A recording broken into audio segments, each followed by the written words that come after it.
Chapter 35. The hunting bow was awkward in Evelyn's grip. She fumbled as she tried to set one of the arrows on the string, almost dropping it into the snow at her feet as she tried to keep her eyes on the small animal moving slowly across the clearing before her. Unthinkingly, she hissed her annoyance, and instantly the rabbit sat up on its hind legs, its ears twitching this way and that to see if they could catch another hint of the foreign sound it had just picked up, and the nose twitching this way and that as it sampled the air for any trace of a foreign scent. Evelyn froze, waiting till the animal had reassured itself that there was no immediate danger, then went back to scrabble with its forepaws in the snow, scraping it away to expose the wet, stunted grass underneath. Scarcely daring to breathe, she watched as the rabbit began to graze again, then, looking down this time, slipped the arrow onto the string, just under the knock mark that the bow's original maker had placed there. At this point, the string had been built up in thickness, with a fine cord wound round and round it, so that the knock fitted snugly, holding the arrow in place without any need for her fingers to do so.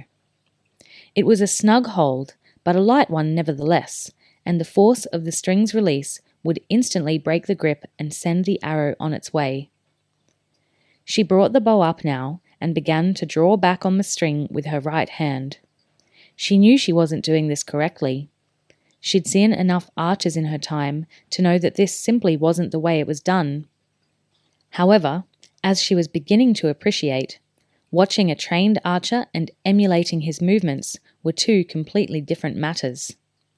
Will, she remembered, could nock and draw an arrow in one smooth, practiced, and seemingly effortless movement.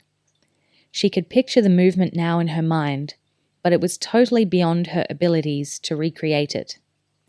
Instead, she held the bow upright and quivering, gripping the arrow's nock between her finger and thumb, and attempting to draw the string back with the strength of her fingers and arm alone.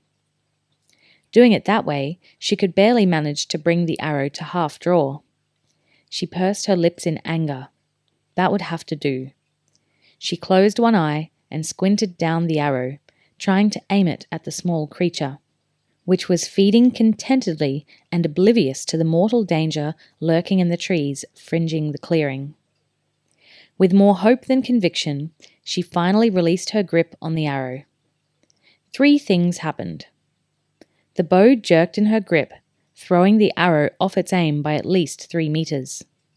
The arrow itself flipped out of the bow, with barely enough power behind it to cause it to pierce flesh, and the string slapped painfully against the soft inside skin of her right forearm.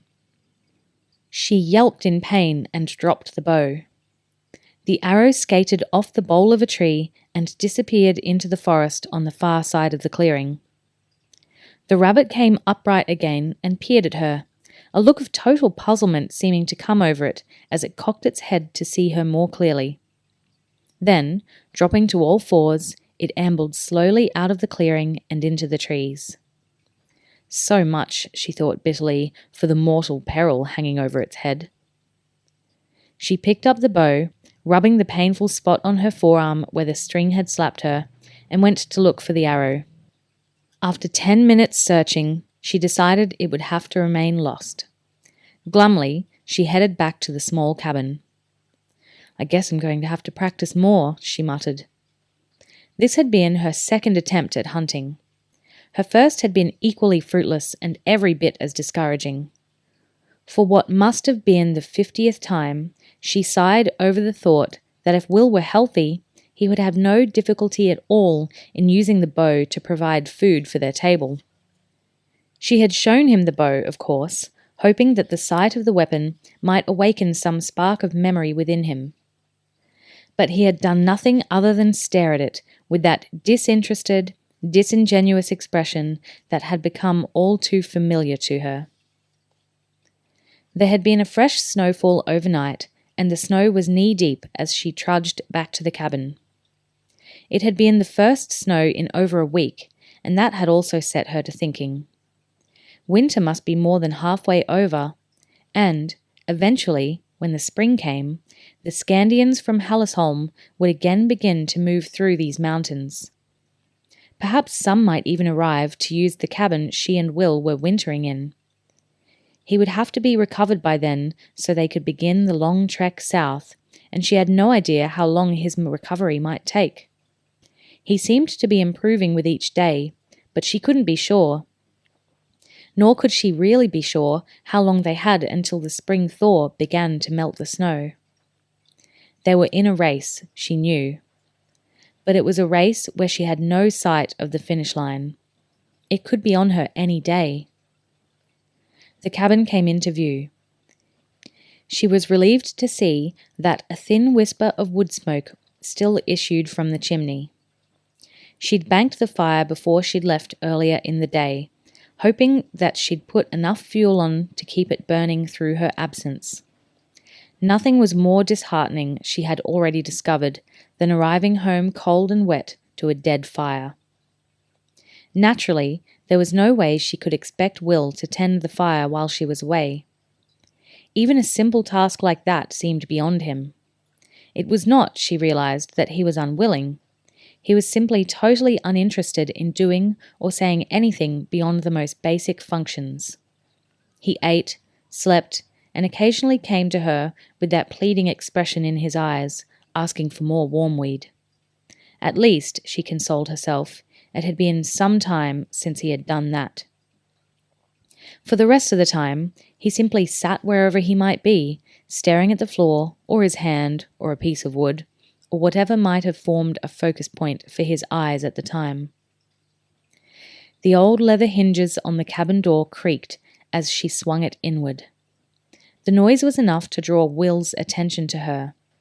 He was sitting cross-legged on the floor in the middle of the cabin, much as he had been when she left, some hours earlier. "Hello, Will, I'm back," she said, forcing a smile onto her face. She always tried, living in the hope that one day he would answer her. This was not to be that day. The boy showed no sign of reply or interest. Sighing to herself, she leaned the small bow against the wall, just inside the door. Vaguely, she realized that she should unstring the bow, but she was too dispirited to do so right at the moment. She crossed to the pantry and took out a small piece of their dwindling supply of dried beef. There was rice there too, and she began preparing the beef-flavoured rice that had become their staple meal over the last few weeks, setting water to boil so that she could steep the meat in it and prepare a thin stock with at least a little flavour to it. She had measured out a cup of the rice and was setting it into another pan when she heard a slight noise behind her. Turning, she realized that Will had moved from the position he'd occupied for most of the afternoon. He was now sitting near the doorway. She wondered what had caused him to move, then decided it was probably a random inclination on his part. Then she saw what it was, and she gave a jerk of surprise, spilling some of the precious rice onto the table. The little bow was still leaning against the wall by the door, but now it had been unstrung.